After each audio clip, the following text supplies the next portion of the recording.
All right, can pull up with Afghani Community Radio. If you have just joined us, clearly I'm Thandisa Mahe.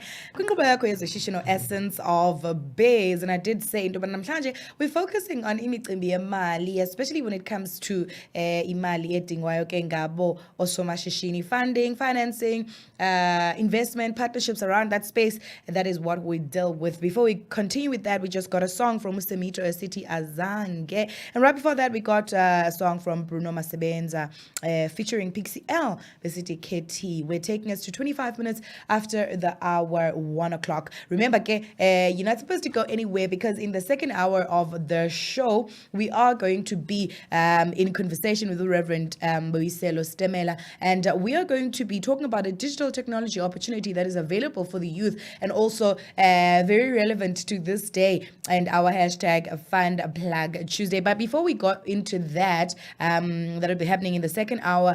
Right now, we are going to be looking at the National Empowerment Fund, the application form. This is also another opportunity that is available that entrepreneurs, small businesses, startups, even if you're a big business, you can be able to make use of it. I think the first thing I want to mention is, this institution has got a mandate to ensure, they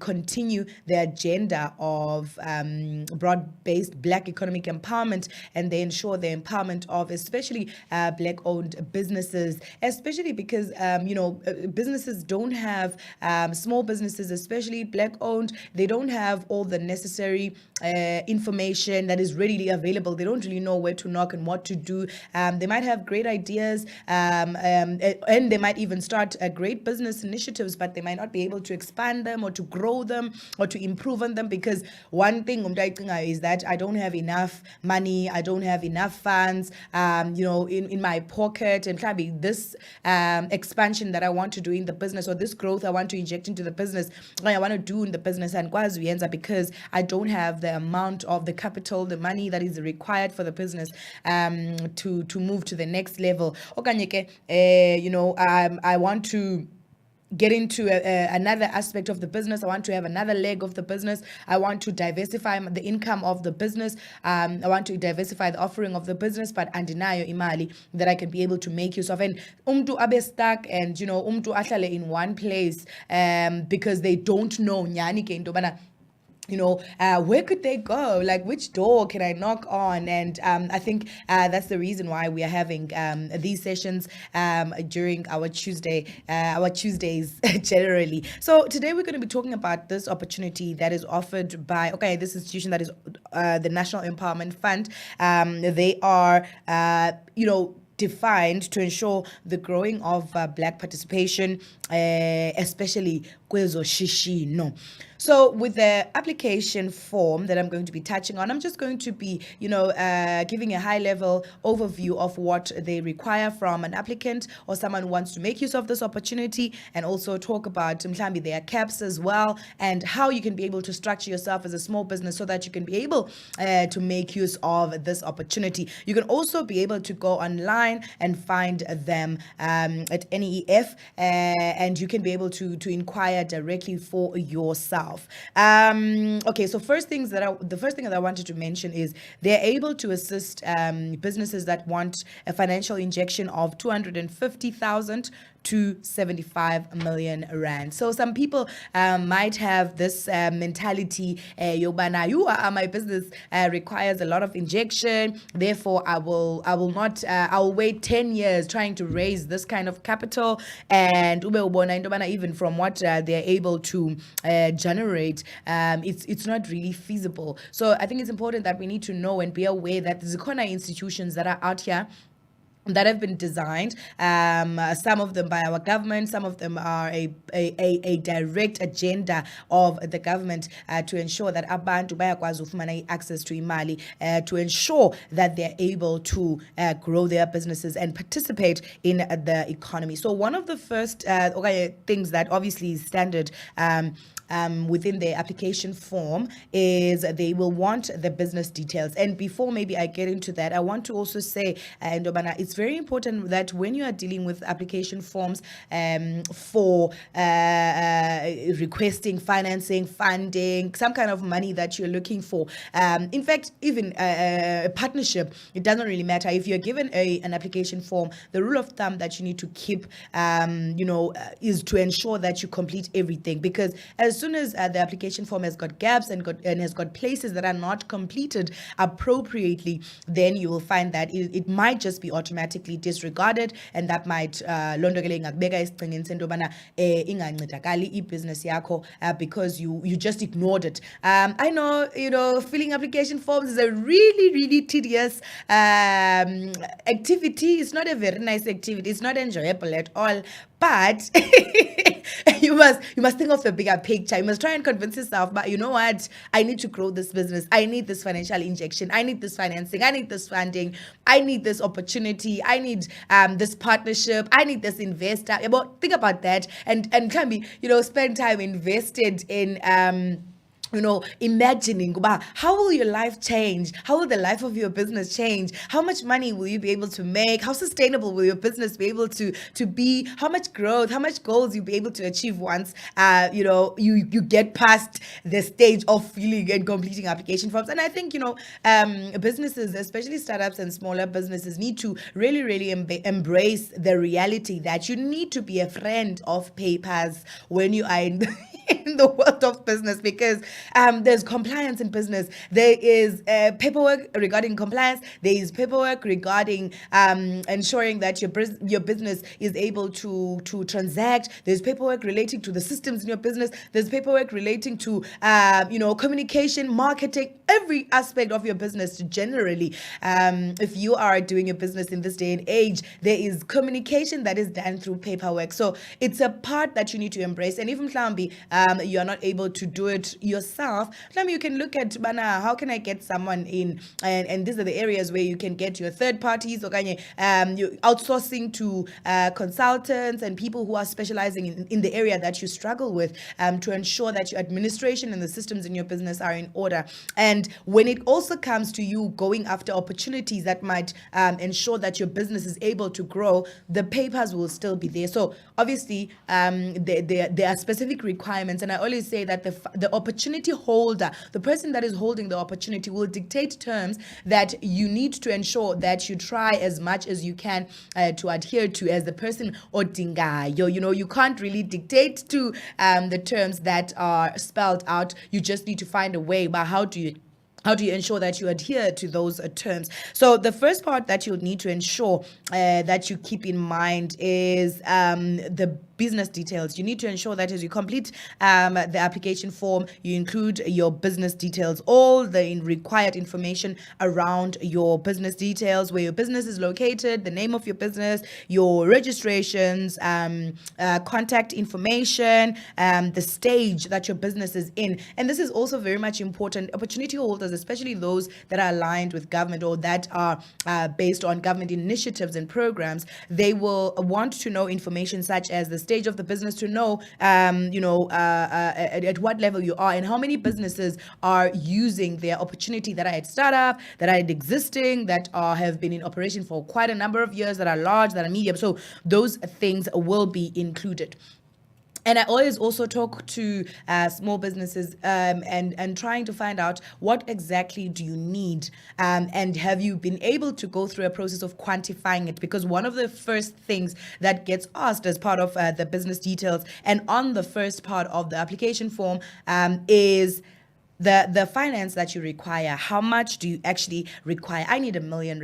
I need 5 million rand. I need 10 million rand. But you can't just suck that without being able to justify it, or without having taken a process of writing down, listing, assessing your business, and knowing exactly what you need financing for and how much that financing is, so that you are able to obviously factor it into the other documentation that will also be required, where you'll have to substantiate your numbers. So you can't just have a number that you vele uqonda uba, you know what, ndilele apha ebhedini yam and ndicinga into yoba ingandifanela i-2 million kule business yam. You can't come up with numbers in that way.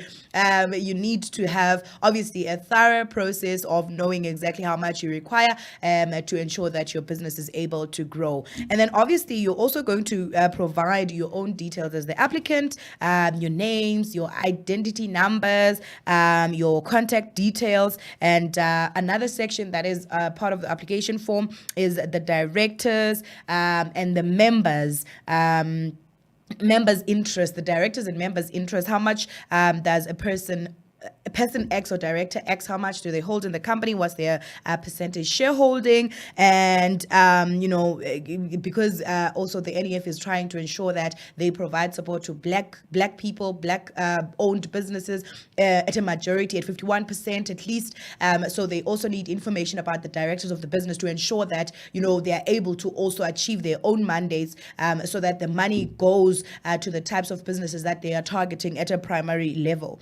Those are some of the things that you need to keep in mind as you are, completing the application form. And obviously you'll also be asked things like or requested to sign a declaration and a consent. This is where you provide information about confirming that the information that you have furnished is correct, and because you want to ensure that the information that you provide in the application form is a true reflection, like it's the truth. Basically here you're saying what I have said in this form is actually the truth.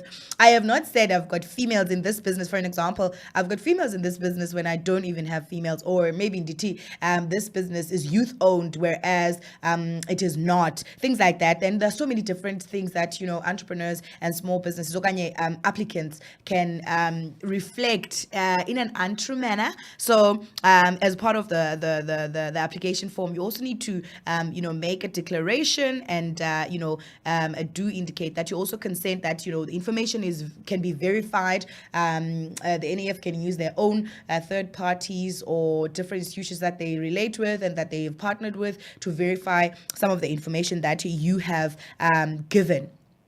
And one of the other, when it comes to the attachments and the checklist that you need to complete so that you're able to know whether or not you've done the application form correctly, there's a checklist that you need to make sure that you go through and you submit everything that is on the checklist. And there's, when people are, businesses sometimes are completing application forms, when they don't have something, they don't state, and they just leave the space blank. And when you leave the space blank, it automatically might just mean that you have not fully completed. So put something, whether it's same as above or not applicable or not available, but try to put something so that your form, at least looks like and is actually fully completed. One of the things that you also need to put up, there are different conditions obviously for businesses that are already existing and startup businesses. And obviously you can think of those things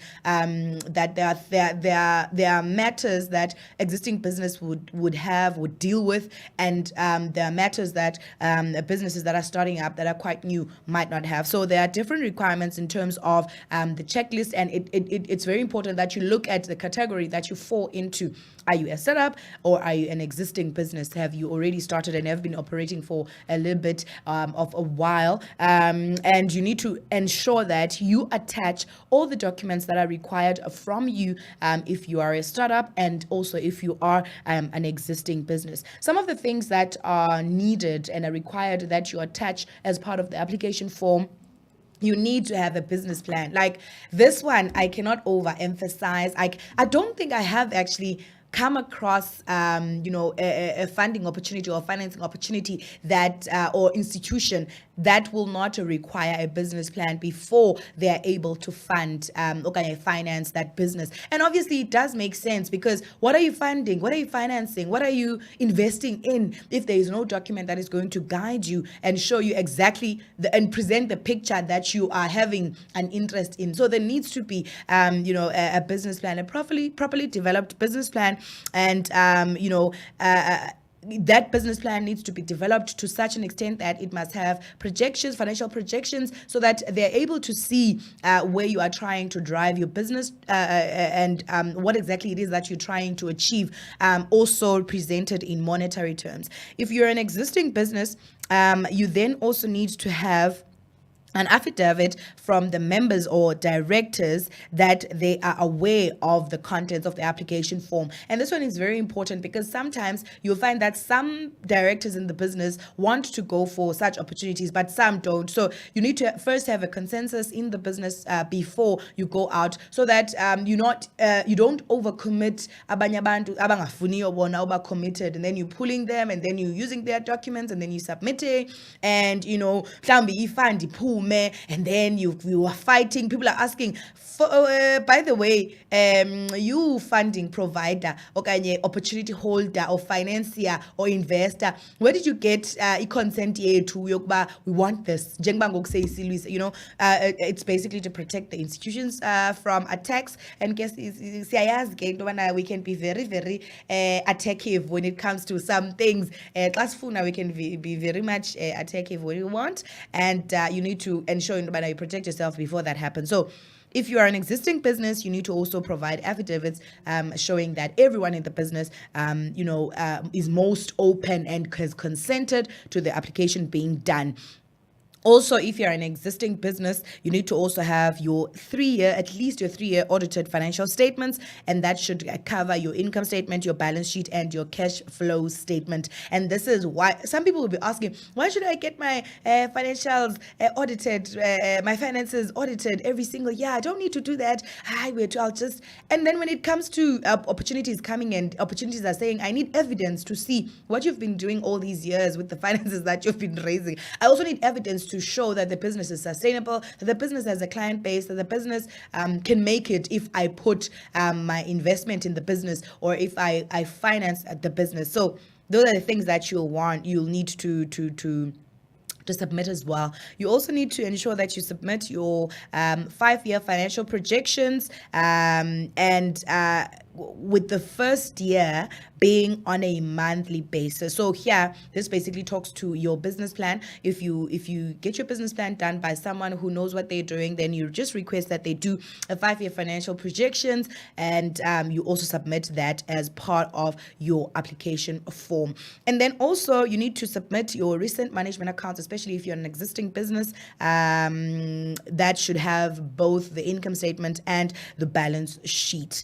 And you also need to submit your business bank statements for the past 12 months, okay, for a period of unyaka, at least certified ID copies of members or directors, registration documents. These are the standard documents that you need to submit, and also a detailed profile of the franchisor if you are going for a franchising business, why the business is for sale, if that's the franchise arrangement or franchise agreement is in place, a sale agreement, a franchise agreement, if you are in that type of a business. And these are some of the most important details that you need to ensure that you attach as part of the application form. And you also need to have FICA compliance, and also a detailed CV of the principal applicant. And the reason why they want this, they want to know, but hey, this business that's in manufacturing, at least we are going to be doing this, or financing a business in manufacturing, we're going to be doing this. Lo mntu who is leading the business knows what they are doing, and the chances of the business succeeding, they are much higher. I also want to touch on some of the things that are noted, especially as important in the application form. They indicate that if an application, if an applicant does not submit all the documents as per the list provided and the guidelines, then an application will be rejected. If maybe you also want to submit other things that are not mentioned, you can also you're free to do so. And obviously it's also very important to keep in mind that the application process takes about 3 to 4 months from the receipt of the application right up to the disbursement stage, which is when payouts are done. And that is what I wanted to cover for today.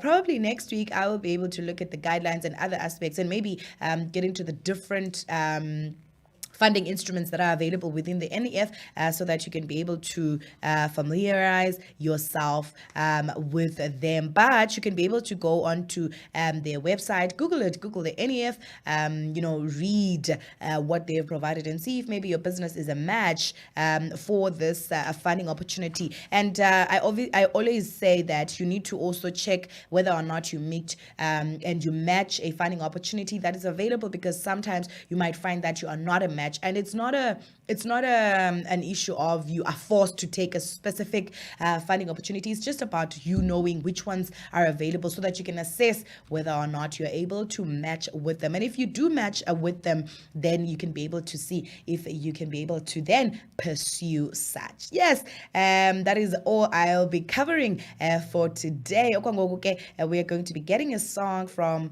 Almighty Glad City Jikelele, and after that we are going to be coming back to prepare for the second hour and looking at